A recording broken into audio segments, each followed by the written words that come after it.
Muito bem.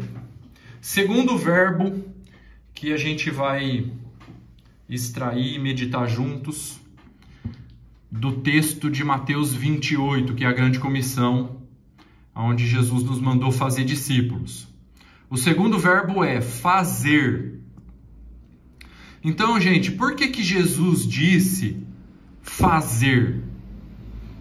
Porque não está feito, ou seja, tem que fazer do zero, fazer desde o começo, tá? Ou seja, as pessoas, elas não são discípulas de Jesus. Tem que fazer delas discípulas de Jesus. E a gente vai ver com mais detalhes, estamos aprendendo, na verdade, como fazer com que essas pessoas, desde o começo, seja uma discípula de Jesus, ou um discípulo de Jesus, tá? Então, a primeira coisa que vai envolver isso é aproveitar as oportunidades. Então, por exemplo, gente, esse texto de Colossenses capítulo 4, versículo 5, diz o seguinte, ó, portai-vos com sabedoria para com os que são de fora, aproveitai as oportunidades. O que isso tem a ver com fazer discípulos? Vamos entender. Deixa eu voltar aqui para a gente entender isso. Aí, maravilha. Muito bem. Gente, então olha só. Jesus mandou fazer discípulos, tá? E como que faz um discípulo, segundo esse texto de Mateus 28, do 18 ao 20, que a gente já leu? A gente tem que ir, a gente tem que fazer, a gente tem que batizar essa pessoa e ensinar essa pessoa. Então a grande comissão é muito mais do que ir e pregar o evangelho a toda criatura, como está escrito em Marcos 16:16. Por quê? Porque a grande comissão envolve em pregar o evangelho a toda criatura, mas batizar essa criatura. E não só isso, ensinar essa criatura que você batizou a guardar todas as coisas que Jesus ordenou, tá? Então, é muito mais do que ir pregar o evangelho a toda criatura. Alguém pode pregar o evangelho a toda criatura e não fazer nenhum discípulo. Porque para fazer discípulo, além de pregar o evangelho, tem que batizar essa pessoa e depois ensinar ela. Só que para a gente levar essa pessoa ao batismo, envolve aproveitar as oportunidades. Por isso que Paulo fala ali em Colossenses 4, para aproveitar as oportunidades. Então, gente, por exemplo, como eu até já contei aqui para vocês, na época que eu era drogado e eu estava dentro da sala de aula, o meu professor de história aproveitou a oportunidade para pregar o evangelho para mim, dentro da sala de aula. E ali ele lançou uma semente no meu coração com uma simples palavra dizendo, Deus pode mudar a sua vida. E essa palavra entrou no meu coração. E hoje eu estou aqui. Então, quando essa palavra entrou ali no meu coração, começou a gerar fé, eu fui na casa dele, ele me levou ao batismo, ao arrependimento, ao batismo, me batizou, recebi o Espírito Santo. Em 2004, minha vida mudou completamente. E aí, o que eu fiz? Eu já logo aprendi que a grande comissão é fazer discípulos. Então, eu comecei a aproveitar as oportunidades para também lançar a semente nas pessoas. E um dia eu estava parado na frente da minha casa, passou um amigo meu que usava droga comigo, chamado Rafael. E eu aproveitei essa oportunidade para lançar uma semente. Ô Rafa, eu conheci Jesus, se você quiser eu apresento ele para você. Aí sabe o que aconteceu? Alguns meses depois ele veio aqui na minha casa. E aí eu conduzi ele até o arrependimento, ao batismo e recebeu o Espírito Santo. Batizei ele e comecei a ensinar ele. Aí o que ele fez? Ele começou a aproveitar as oportunidades para lançar a semente na vida das pessoas também. Então, teve uma vez que ele foi na casa de um amigo dele chamado Tiago e lançou uma semente ali no Tiago e na noiva dele chamada Suelen. Aí sabe o que aconteceu? O Rafael conduziu o Tiago e a Suelen até o arrependimento, o batismo e recebeu o Espírito Santo. E o Rafael batizou o Tiago e a Suelen, E aí o Tiago e a Suelen, sabe o que eles começaram a fazer? Aproveitar as oportunidades. Aí o Tiago estava trabalhando e no emprego dele, ele contou para um colega de serviço que ele ia casar. O colega dele chamava Jadson. E o Jadson falou assim, puxa, mas casar, dá certo isso ainda? Aí o Tiago falou assim, se Deus estiver no casamento, sim. Aí ele falou, mas que negócio é esse que você está falando? Aí ele falou assim, vamos marcar um dia para tomar um café? Aí o Tiago começou a conduzir o Jadson e a noiva dele, chamada Gabi, até o novo nascimento, através do arrependimento, do batismo e receber o Espírito Santo. Aí o Tiago foi lá e batizou o Jadson e a Gabi. E aí sabe o que o Jadson e a Gabi começaram a fazer? Aproveitar as oportunidades. Aí o Jadson foi jogar bola e aproveitou a oportunidade para parar a turma ali e falar assim, gente, antes da gente jogar, vamos fazer uma oração? Vamos. Aí ele orou. Um deles ali foi tocado com a oração e procurou o Jadson no final do jogo. Ele chama Paulinho. Pô, que legal a oração que você fez ali. Aí o Jadson falou, vamos tomar um café para a gente falar mais sobre isso?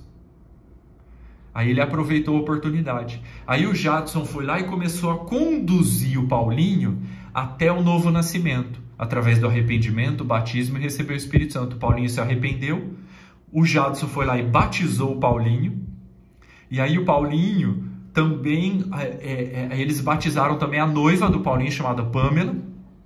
E aí sabe o que o Paulinho e a Pamela começaram a fazer? Aproveitar as oportunidades. Aí o Paulinho foi lá na casa da prima dele, chamada Bia, que é casada com o William, e deixou uma sementinha ali para eles. Aí eles ficaram interessados, e sabe o que o Paulinho fez? Conduziu o William e a Bia até o novo nascimento, através do arrependimento, batismo e recebeu o Espírito Santo. Aí o William e a Bia se arrependeram, o Paulinho foi lá e batizou o William e a Bia, e o William e a Bia estão aí, firmes e fortes, aproveitando as oportunidades. Ainda não frutificaram, mas gente, você entende como nós precisamos aproveitar as oportunidades? Eu contei aqui para vocês como que foi que nós multiplicamos os discípulos aqui em Agudos. Na minha raiz tem 7 gerações, mas eu não batizei todo mundo, eu não fiz todos esses discípulos. Eu fiz um, que fez outro, que fez outro, que fez outro, que fez outro. Isso é fazer discípulos. Isso é o que Jesus diz em João 15. Não foram vocês que me escolheram. Eu escolhi vocês para que vocês deem fruto. Mas peraí, não é qualquer tipo de fruto. É o fruto que permanece. Qual é o fruto que permanece? É o fruto que tem uma semente dentro. Por quê? Porque você lança a semente e nasce um fruto que tem outra semente dentro. Que vai cair numa terra que vai nascer outro fruto com uma semente dentro. E essa semente vai frutificar em outro fruto que tem uma semente dentro. E o que vai dar o fruto não é o fruto, é a semente que está dentro. Esse é o fruto que permanece. Na verdade, Jesus está falando ali de sementes. Como que você semeia? Aproveitando as oportunidades. Meu irmão e minha irmã, presta atenção. Deus quer usar a tua vida. Aproveite as oportunidades. Na fila do banco, no mercado, no ônibus, na padaria, no trabalho, na faculdade, na internet. Aproveite as oportunidades e não pare de semear. Mas, Márcio, as pessoas não querem. Não olhe para as pessoas. Só semeia, não selecione a terra aonde você vai semear. Não fica selecionando, esse aqui vai dar certo. Esse aqui não vai, não está com cara de quem vai se converter. Não selecione a terra. Deus usa os improváveis. Deus usa os que não são para confundir aqueles que são. Você imagina, gente, o meu professor de história, quando olhou para mim, drogado, rebelde, com gorro, brinco, corrente, sentava na última carteira, vivia de noite, dormia de dia, chegava na segunda aula todos os dias, não estava nem um pouco interessado. Se ele olhasse para mim, ele nunca ia lançar a semente. Mas ele lançou. Por quê? Porque o nosso trabalho é o quê? É só levar o evangelho até os ouvidos da pessoa. O Espírito Santo se encarrega de levar dos ouvidos para o coração. Nosso trabalho é só abrir a jaula e soltar o leão. Deixa que o leão faça o estrago. Só abre a jaula, só semeia, lança a semente. Só isso. Lança a semente. Gente, esse meu professor de história, dentro da sala de aula, você acha que sala de aula é lugar de pregar o evangelho? É, porque tem que aproveitar as oportunidades. Né? E ali, quantos segundos que ele levou para falar assim, ó, Deus pode mudar a sua vida? Alguns segundos ele levou para fazer isso. E hoje eu tô aqui. Tá? Então, gente, para fazer discípulos, esse verbo fazer envolve aproveitar as oportunidades, porque se você não aproveitar, você nunca vai fazer. Por quê? Porque o poder do evangelho está na comunicação. Se o evangelho não for comunicado, ele não tem efeito sobre as pessoas. Por isso que Romanos 10:17 diz o quê? A fé vem pelo ouvir. Então, aproveite as oportunidades. Tá? Para fazer discípulos, precisa aproveitar as oportunidades, porque os discípulos não estão feitos. Você tem que fazer desde o começo. Tem que ensinar para ele qual que é o propósito eterno de Deus, porque eles acham que é a salvação. E não é. Salvação é um meio para o homem voltar ao propósito. As pessoas não sabem por que a humanidade está caída em pecado. A gente tem que explicar para eles. Gênesis 3. As pessoas não sabem quem é Jesus, eles acham que Jesus é uma criatura de Deus, é um profeta, ou até acredita que é o Filho de Deus que morreu na cruz, mas é muito mais do que isso. Existem 8 verdades sobre Jesus Cristo que nós precisamos conhecer e ensinar para as pessoas. Por quê? Porque a gente não é membro de uma religião. Nós não seguimos uma religião, uma visão de um profeta, uma revelação profética, um pastor. Nós seguimos Jesus Cristo. Mas, Márcio, a igreja tem ministérios? Tem, apóstolos, profetas, evangelistas, pastores e mestres. Mas o fundamento é Jesus Cristo e ninguém pode lançar outro. Amém, meus irmãos? Então nós precisamos ensinar para as pessoas quem é Jesus Cristo, para que elas entendam que a gente não está seguindo uma religião, nós estamos seguindo uma pessoa, e essa pessoa é Jesus Cristo. Aí nós precisamos conduzir a pessoa ao novo nascimento, muito mais do que chamar para ir no culto porque o louvor dá arrepio, muito mais do que prometer salvação para a pessoa que levanta a mão e repete a fórmula, eu aceito Jesus como único e suficiente Salvador. Muito mais do que isso. É guiar a pessoa ao novo nascimento. Como é que faz para nascer de novo? Pedro explicou isso em Atos 2:38. O que está escrito em Atos 2:38? Tem que se arrepender, ser batizado e receber o Espírito Santo. Nós precisamos conduzir as pessoas a isso. Para que a pessoa decida. Eu quero me arrepender? Quero ser batizado? Para receber o Espírito Santo? Passo por essa porta ou não passo? Eu tenho que calcular o preço, como diz Jesus em Lucas 14. Mas nós precisamos conduzir as pessoas até o novo nascimento. Ou, em outras palavras, até a porta do reino de Deus. Aproveitando as oportunidades que a gente tem na rua, na fila do banco, no mercado, na faculdade, no trabalho, na padaria. Porque a terra boa está aí. Tem terra boa. Sabia que na sua cidade tem terra boa? Você não sabe quem é, não dá para ver. É invisível. Você não sabe quem é. Peça para o Espírito Santo te encontrar com essas pessoas.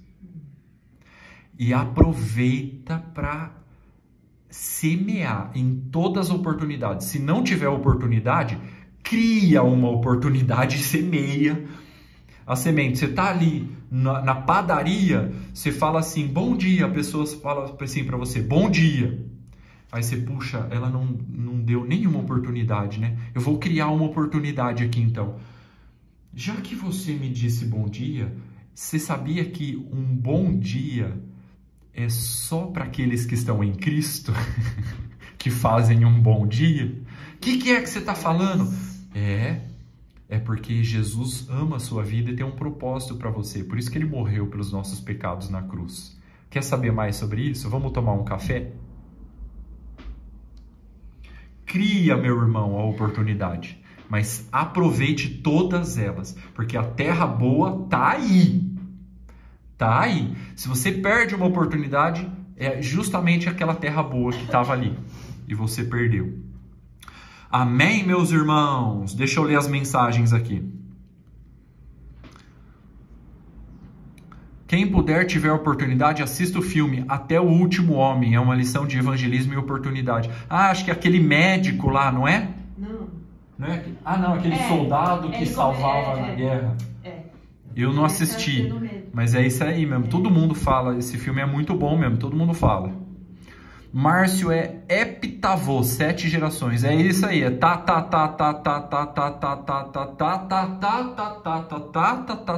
tataravô. Glórias a Deus. Pregar o evangelho, olha só, é isso aí, lê. Pregar o evangelho é um mendigo dizendo para outro mendigo aonde encontra pão. É exatamente isso daí. Porque, gente, olha só. Ah, mas eu não sou perfeito. Como que eu vou pregar o evangelho? Meu irmão, não diga isso. Não diga isso. Nós não precisamos ser perfeitos para encontrar pão. A gente pode continuar sendo mendigo. Só falar para o outro onde que encontra pão. É assim que faz. Não precisa ser perfeito. Continua sendo mendigo, mas não deixe de falar para os outros mendigos aonde que você encontrou pão. Não deixe de contar para eles, tá? Eu não estou falando aqui que a gente não tem que se santificar, que a gente não tem que viver em santidade, coerência com o que a gente crê e prega. Não é isso, tá? Mas nós continuamos sendo limitados, tá? Mas mesmo sendo limitados, a gente precisa pregar o evangelho. Deus quer usar a nossa vida, tá? Muito bem, vamos ver as outras mensagens aqui. Que pregação linda, o ID me encanta, glória a Deus, é isso aí, benção. Não tem o momento perfeito, porque todo momento é oportuno, exatamente. Que lindo, irmão Alessandro, é isso aí, tá? Benção, meus irmãos, a Rosi levantou a mão. Diga, Rosi. Irmãos, eu peço desculpa de tentar falar rapidamente aqui meu testemunho. Estou dando mamar para neném. Estou dando mamar para neném que eu da mensagem de vocês. Então, assim, a época que eu mais preguei o evangelho, deixa eu ver se eu consigo segurar o telefone, foi quando eu estava indo no Erasto Gettner. Eu estava indo fazer os exames e tal, antes de eu fazer a cirurgia. Então, na igreja que eu frequentava, a gente comprava livros lá a R$1. Então, às vezes, numa campanha, eu comprava lá 100, 200 livros. Aí eu pegava uma sacola enorme, tá? Com dor nos braços, tudo, daí eu ia pro Erasto Gettner, chegava lá e falava assim, eu posso dar meu testemunho? Aí eu chegava lá, dava meu testemunho e distribuía os livros. E daí agora eu continuo usando a mesma tática, só que dessa vez dando testemunho do que Deus fez na minha vida, da providência para cirurgia e tudo mais, pelos exames ter dado negativo. Então, eu acho assim, que nem o Alessandro falou, não existe momento para você pregar o evangelho. Todo momento é momento. Que nem o irmão falou, na fila do mercado... E no hospital, quando a gente vai no hospital, quando a gente está enfermo, fala assim, mas quem está precisando de oração sou eu. Mas quem está precisando de ajuda sou eu. Não, a gente tem que ir e fazer a nossa parte. Porque é o momento onde as pessoas estão precisando de uma palavra, de uma oração. Então, eu acho isso lindo, sabe? O ID, sim, é uma coisa maravilhosa. Então, eu só queria deixar esse testemunho aqui. E eu sinto falta disso, sabe, irmão Márcio? Eu preciso voltar novamente aos estudos, voltar ao estudo de uma vida com propósito, que eu estava fazendo com os irmãos, sabe? E tentar postar mais no YouTube. Eu tenho sentido falta disso. Mas como eu tô com a minha netinha direto, eu e minha filha estamos revisando para trabalhar, então fica complicado. Olha a carinha dela aqui. Que bonitinho. Mas eu tenho glorificado a Deus e estou tentando levar esse evangelho. Mas eu sinto falta disso, porque o pregar ou levar o evangelho, eu não sei nada. Mas eu aprendo à medida que eu vou dando meu testemunho e vou falando. Então, eu sinto falta disso. Eu acho que eu estou deixando de aprender quando eu estou deixando de levar o evangelho. Mas é isso, irmão. Desculpa por interferir. Bênção, Rosi. Não, que isso. Precioso demais. É isso aí, tá vendo? É bem assim como a irmã Rosi falou, né? Toda oportunidade é oportunidade, né? Se não tiver, cria uma. Amém, meus irmãos? Vamos voltar aqui para eu compartilhar a tela, para a gente dar continuidade e ir para segundo aspecto que envolve aqui o verbo fazer. Vocês estão vendo eu mexer o mouse aqui? Maravilha. Deixa eu voltar aqui então. Olha só. Então, aproveitar as oportunidades e compartilhar o evangelho. Márcio, o que eu tenho que pregar para a pessoa? O que eu tenho que transmitir para ela? O que eu tenho que ensinar a ela para levar ela até o novo nascimento? 3 coisas. Qual que é o propósito eterno de Deus e a queda do homem em pecado? A vida e obra de Jesus Cristo, ou em outras palavras, quem é Jesus? E o novo nascimento, que é a porta do reino de Deus. Como que é isso, Márcio? Vamos lá, vamos entender isso. Deixa eu voltar aqui. Aí, muito bem. Então, gente, olha só. Fazer discípulos, primeiro a gente aproveita a oportunidade. Lá na fila do banco, na padaria, a gente lançou a semente ali. A pessoa demonstrou algum tipo de interesse. Aí você chama ela para tomar um café. Ó, vamos um dia tomar um café? Para a gente conversar mais sobre isso, orar juntos. A pessoa aceitou. Troca o WhatsApp. Posso anotar seu WhatsApp? Marca o dia lá. O que você vai fazer amanhã às 8 da noite? Ah, nada. Então vamos amanhã às 8 da noite na padaria da esquina? Vamos. Aí ali, o que você tem que fazer? Ali você precisa ser objetivo. Porque às vezes a pessoa tem muitos questionamentos na cabeça, né? Algumas coisas você vai respondendo ali para dar uma quietada na alma ansiosa dela. Mas não deixe de guiá-la ao novo nascimento. Cuidado para você ficar entrando por muitas bifurcações, muito atalho, aí você não faz o que você deveria ter feito, não cumpre a tua missão de levá-la ao novo nascimento. Porque às vezes a pessoa fica lá fazendo muita pergunta. Ah, mas Adão tinha umbigo? Ah, mas em Gênesis 6 foi os anjos que tiveram relação com as filhas dos homens? Ah, mas quantos reis teve Israel? Ah, mas essa genealogia aqui, me explica ela. Você até responde alguma pergunta ou outra ali rápida, aí você já traz ela de volta para o propósito. Olha, tem algumas muito mais importante do que discutir se a Terra é plana ou se Adão tinha umbigo. Nós precisamos aprender o propósito eterno de Deus. Deus tem um propósito. Esse propósito é eterno. Sempre existiu. E está aqui, ó. Você precisa saber. Aí você vai ensinando para ela e guiando ela nisso. Aí depois, entende? Você precisa assumir as rédeas. Ô, Micael, já passo para você já, tá? Você precisa assumir as rédeas. É você que tem que guiar a pessoa. Não é a pessoa que tem que guiar você. Entende? Por mais dor, às vezes, assim, ela passou... Bem nesse dia, ela teve um dia muito ruim. E aconteceu tudo de ruim com ela. Às vezes ela precisa chorar, desabafar e receber uma oração. Tudo bem, não tem problema. Deixa ela desabafar tudo, chorar tudo, ora, chora junto com ela, abraça, dá um cafezinho com leite para ela se acalmar, abraça ela ali e tal, e marca para a semana que vem para vocês entrarem no propósito eterno de Deus, quem é Jesus e o novo nascimento. Ah, Márcio, ela desmarcou. Não tem problema, não fica sufocando, não fica cercando muito. Deixa passar mais uma semana, outra semana, daqui 7 dias, você manda de novo para ver se ela tá realmente querendo ou não. Ó, lembra que a gente tinha marcado na semana passada? Não deu e tal, mas ó, se você quiser, eu tô aqui ainda à disposição. Ah, vamos sim. Tá, vamos amanhã às 8 da noite na padaria da esquina? Vamos. Aí vai lá, agora vamos, propósito eterno de Deus, guia, você tem que conduzir a pessoa para o propósito eterno de Deus. Às vezes ela abre uma janela aqui e tenta escapar, aí você vai ali com paciência, responde, traz ela de novo, propósito eterno de Deus. Ah, mas a Bíblia foi escrita por homens e tal. É, mas fala que foi inspirada pelo Espírito Santo. Mas olha só, Deus tem um propósito. Ah, mas os dinossauros, quando que os dinossauros... Pois é, teve, não teve. Mas sabe de uma coisa mais importante? Propósito eterno de Deus. Ah, mas o ET, extraterrestre, o que a Bíblia fala? Pode ser que tenha, pode ser que não. Mas sabe de uma coisa mais importante que o ET? Propósito eterno de Deus. Traz ela de volta. Pelo menos para falar a verdade, né? Propósito eterno de Deus. Ah, mas pode pintar o fundo do prédio lá que a gente se reúne de preto, ter o jogo de luz e fumacinha? Ah, pode ser que não. Mas sabia que Deus tem um propósito que é eterno?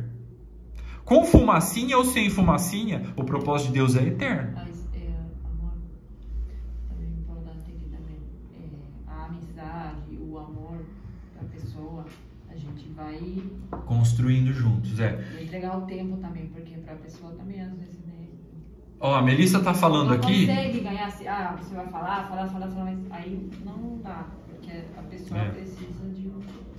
A Melissa tá falando aqui que é importante também a gente criar uma amizade, ter paciência com essas dúvidas infantis dessas pessoas que quer discutir ET, dinossauro, se Adão tinha umbigo, se a Terra é plana, essas dúvidas, ou até outras. O problema da pessoa, as próprias feridas, que a gente sabe, né, que ela vai que são legítimas.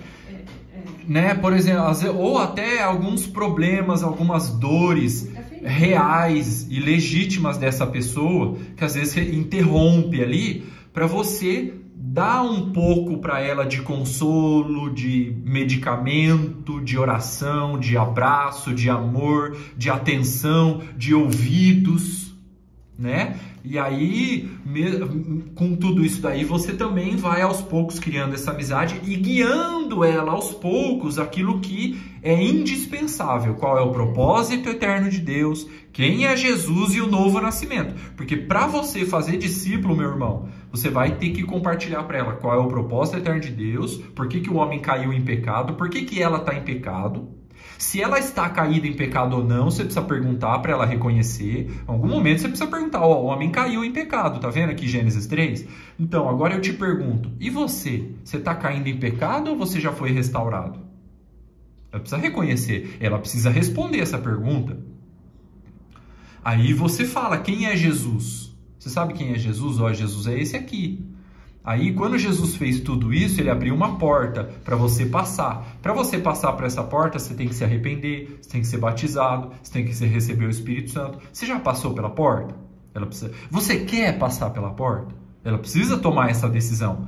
Por mais amigo, amoroso, paciente que você seja, que você vai guiando, amando, curando, abraçando, abençoando e sendo amigo, você ainda assim precisa guiar essa pessoa ao propósito eterno de Deus, a quem é Jesus e a porta do reino de Deus. Você não pode perder o foco, senão você não vai conseguir fazer discípulo.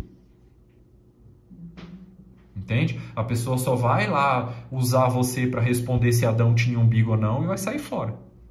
Ou só vai usar você para dar um abraço ali porque estava precisando ali de um colinho e de um afago e vai sair. E tá tudo bem se fizer. Não tem problema nenhum. Lembra dos 10 leprosos que chegaram para Jesus? Ele curou os 10, só um voltou para agradecer. Os 9 outros foram embora. Jesus reclamou, ficou chateadinho, ficou dodói porque os 9 não voltaram? Não. Então deixa aí. Não tem problema nenhum. Né? Mas continue que a terra boa estão aí. Tá bom? Amém, meus irmãos? Diga, Micael, desculpa. Uma coisa que eu estava refletindo a respeito disso mesmo, né? Como a gente, quando tem contato com a pessoa, o propósito, o objetivo é apresentar o propósito. E isso tem que ser bem claro, tem que ser bem aplicado, tem que ser bem... né? Pode ser uma questão de uma tentação, até uma questão de um ataque maligno mesmo, para que vai dispersando. Então, vai o relacionamento, mas não chega no centro daquilo que deveria ter sido aplicado, né? Eu acho que talvez seja até uma questão que muitas vezes pessoas elas passam a ser parte da organização sem terem entendido no final o que deveriam ter aprendido desde o começo, né? Então ela entende que faz parte de algo que no fundo ela não faz, e ela acha que entendeu aquilo que no fundo não entendeu, porque não foi apresentada. Então pode ser que seja uma das grandes coisas que acontecem, né? Pois é, Micael, esse é a grande questão de ter tantas pessoas no culto, mas não estão em Cristo. É exatamente isso aí. Né? Então, nós precisamos fazer um bom trabalho. A gente precisa aprender a manejar bem a palavra de Deus, como Paulo fala para Timóteo. Nós precisamos aprender a ser pescador de homem, como pescar, como lançar essa rede, como pescar. Nós precisamos, né, aprendendo. Eu vou usar um termo aqui que eu não gosto muito, mas a gente precisa aprender essa habilidade de pescar a pessoa, saber a hora de fisgar, saber a hora de trazer, saber a hora de dar linha, saber a hora de cevar, de dar a comidinha, saber os momentos, saber mexer com pessoas, né? Trabalhar com pessoas. Amém, meus irmãos?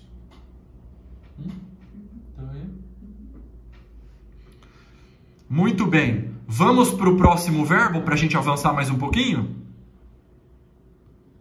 Deixa eu compartilhar a tela aqui.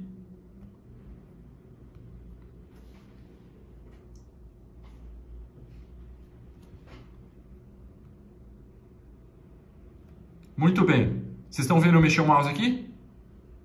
Tá. Deixa eu voltar lá. Então, o verbo fazer envolve aproveitar as oportunidades e compartilhar o evangelho com as pessoas. Próximo verbo, batizar. E aí a gente para por aqui, tá? Na próxima reunião a gente vai ver aqui sobre o ensinar. Tá? Então, o próximo verbo, batizar. Gente, olha só. Aqui, no verbo batizar, a gente vai responder a seguinte pergunta. Quem pode batizar as pessoas? Tá? Por quê? Por causa do seguinte, ó, em Mateus 28, do 18 ao 20, que é o texto base aqui para nós, Jesus disse, ó, para ir, a gente já aprendeu o que envolve ir. Jesus disse para fazer, a gente já acabou de aprender o que envolve isso, fazer. Só que aí depois Jesus disse para batizar as pessoas. Mas quem pode batizar as pessoas? Vamos aprender isso agora. Aqui está o terceiro verbo, então. Batizar. Gente, olha só. 2 textos básicos para a gente aprender quem que pode batizar as pessoas. Primeiro texto, 1 Pedro, capítulo 2, versículo 9. Diz o seguinte. Vós sois raça eleita, sacerdócio real, nação santa, povo de propriedade exclusiva de Deus, a fim de proclamar as virtudes daquele que nos chamou das trevas para a sua maravilhosa luz. O que é isso, Márcio? Calma, a gente já vai entender. Próximo texto, Apocalipse capítulo 1, versículos 5 e 6. Olha só o que diz. Aquele que nos ama e pelo seu sangue nos libertou dos nossos pecados, nos constituiu reino e sacerdotes para o seu Deus e Pai. A ele glória e domínio pelos séculos dos séculos. Epa, o que significa isso? Vamos entender. Deixa eu voltar aqui para eu ver vocês e a gente entender isso. Aí, maravilha. Muito bem. Gente, olha só. Jesus disse que a gente tem que fazer discípulos, que tem que ir, fazer e batizar as pessoas. Mas quem pode batizar as pessoas? Todo aquele que é um sacerdote. Quem é sacerdote? Todos nós. Então, gente, olha só, aquela história que só o pastor batiza, essa tradição evangélica acabou de ser desfeita por esses 2 textos de 1 Pedro e de Apocalipse 1. Por quê? Porque, gente, olha só, qual que é o... Todos somos sacerdotes, exatamente. porque todos nós somos sacerdotes. Porque acontece o seguinte, a gente comete um erro de trazer do Velho Testamento para o Novo Testamento aquela questão do clero e dos leigos, dos sacerdotes e do povo que assiste. Porque lá no Antigo Testamento, onde tinha o templo, onde as pessoas iam no templo para acessar a presença de Deus, tinha lá os sacerdotes e tinha o povo que assistia. Tinha lá o clero e tinha os leigos que ficavam assistindo o clero fazer a obra de Deus. No Novo Testamento não tem isso. No Novo Testamento todos nós somos sacerdotes. Por quê? Porque está escrito, 1 Pedro 2,9, vocês são raça eleita, sacerdócio real. Está escrito em 1 Pedro 2,9. Apocalipse capítulo 1, versículos 5 e 6 diz que aquele que nos amou e nos lavou pelo seu sangue, nos constituiu sacerdotes. Epa, então peraí, Márcio, a pergunta é, quem é sacerdote? Todo aquele que foi lavado pelo sangue de Jesus. Se você foi lavado pelo sangue de Jesus, você é um sacerdote. E se você é um sacerdote, você está autorizado por Deus para fazer o quê? Para batizar as pessoas. Para ministrar a ceia. Para impor as mãos sobre os enfermos para que eles sejam curados. Para impor as mãos sobre as pessoas para que elas sejam cheias do Espírito Santo. Para se mover nos dons espirituais. Se você é um sacerdote, você está autorizado por Deus para fazer tudo isso. Ah, entendi agora. Pois é. Não é só o pastor que batiza. Se você é um sacerdote, você não só pode, mas como você deve batizar as pessoas. Você pregou o evangelho para aquela pessoa, você conduziu ela até a porta do reino de Deus, ela se arrependeu, então você batiza. E aí você batizou, agora toma que o filho é teu. Gerou, tem que cuidar. A criança é tua. Você é o pai ou a mãe. Você tem que alimentar e ensinar. Não joga isso no colo do pastor. Você que tem que ensinar. Né? Que nem aquela história lá que o Dani Souza conta pra gente. Do urso, né? Que você sai lá pra caçar o urso, né? Aí você dá o tiro nele, não consegue matar. Aí o urso sai correndo atrás de você, aí você sai correndo e fala, ô pastor, não consegui matar esse aí, ó. Pega esse aí, mata ele você que eu vou atirar em outro. Não, irmão, é sua responsabilidade. É você que tem que arrancar o couro desse urso aí, não vai jogar no colo do pastor. Você que pregou o evangelho para ele, vai lá e batiza essa pessoa e vai lá ensinar ele. Gerou, tem que cuidar, tá? Ó, o Alessandro tá falando aqui, ó, é o ditado, quem pariu Mateus, balança e cria.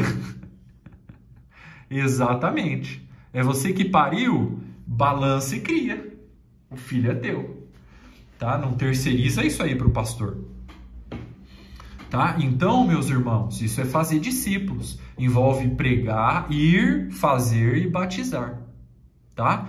Então, gente, olha só, qual que é um dos grandes problemas que a igreja, de um modo geral, tem hoje?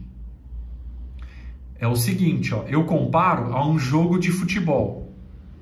Como que está o jogo hoje? Hoje o jogo está assim. Os pastores estão dentro do campo jogando.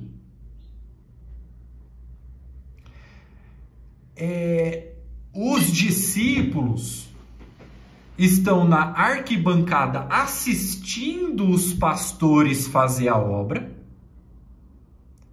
E o mundo está do lado de fora do estádio, não está vendo nada, nem sabe o que está acontecendo. É assim que está hoje. Como deveria estar? Os pastores têm que sair do campo, sai. Você é o técnico. Os pastores deveriam ser o técnico. Os discípulos que deveriam entrar em campo, vestir a camisa, eles vão fazer o jogo acontecer. Eles vão matar a bola no peito e fazer o gol. Eles vão ser o camisa 10, eles vão ser o capitão do time. Os pastores têm que sair do campo, eles vão ser o técnico, eles vão treinar os discípulos fazer.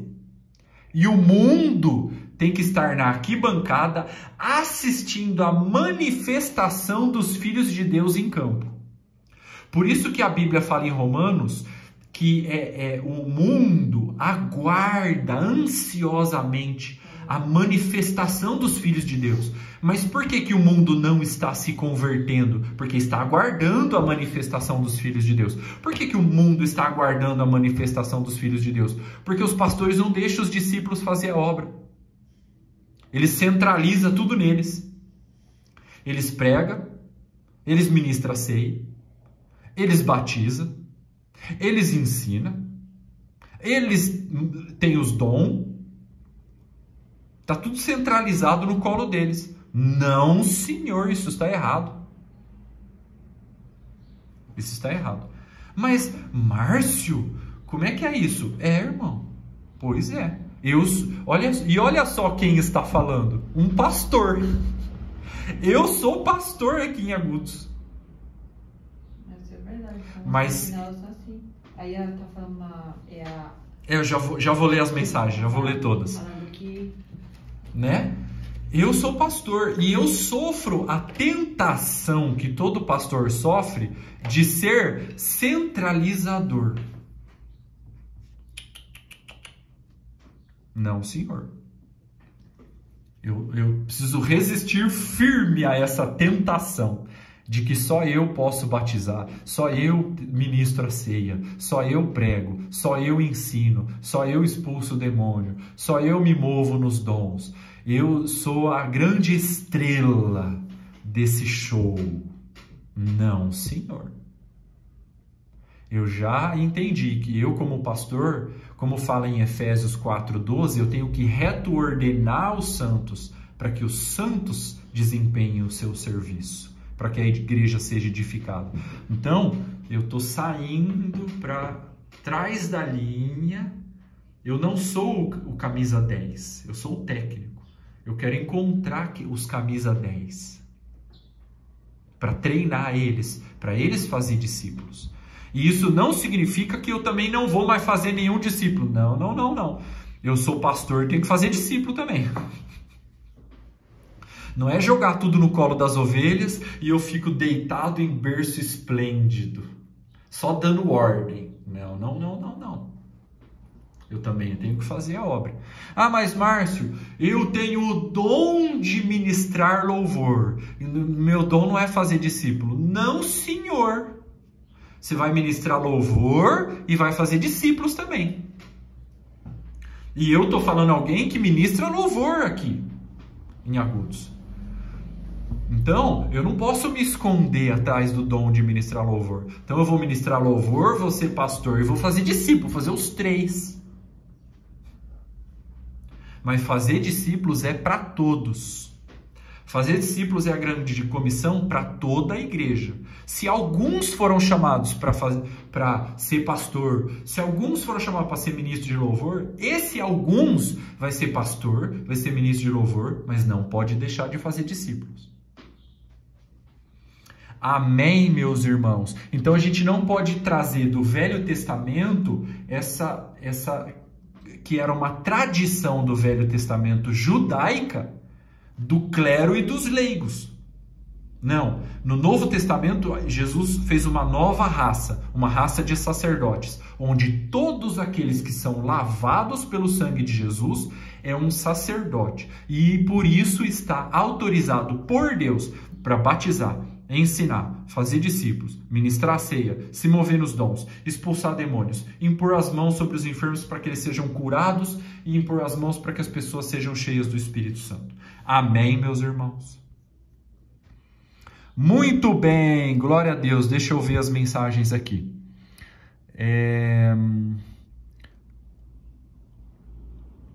Se preocupar com a pulga, esquecer do cachorro.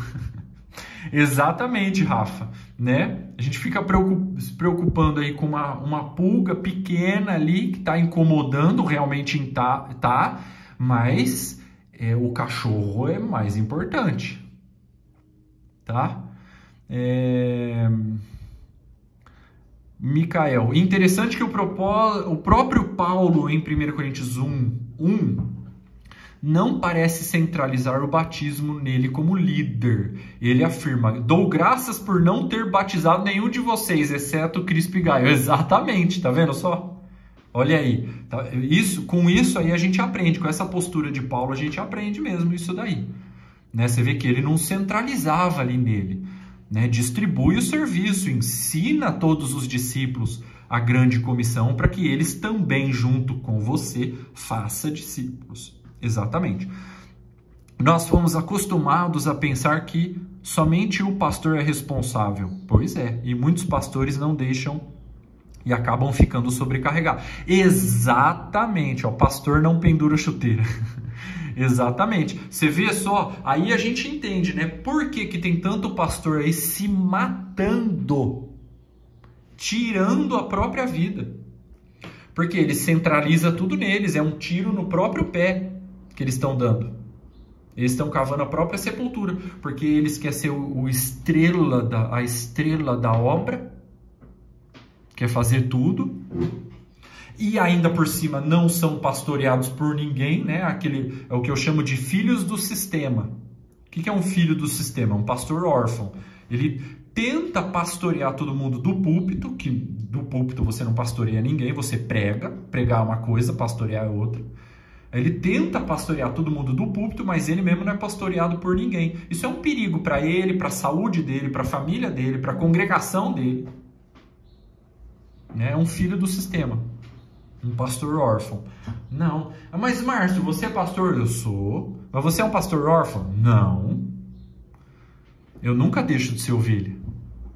Eu e a minha esposa somos pastoreados. Os nossos pastores têm acesso à nossa vida, às nossas finanças. Eles vêm aqui nessa mesa aqui que a gente está sentado, pôr o dedo no nosso nariz quando a gente está errado. E a gente tem uma orelha puxável, a gente não usa gorro aqui assim para proteger a nossa orelha, para ninguém puxar a nossa orelha. Não, a gente deixa a nossa orelha aqui assim, ó, para ser puxada, né? E eles vêm mesmo, até eles mesmos se convidam para vir dormir aqui em casa. Pode dormir aí hoje? Aí eles vêm, se convidam e vêm dormir aqui em casa ainda, para pôr o dedo no nosso nariz. Amém, meus irmãos? Bênção demais, glória a Deus. Muito bem.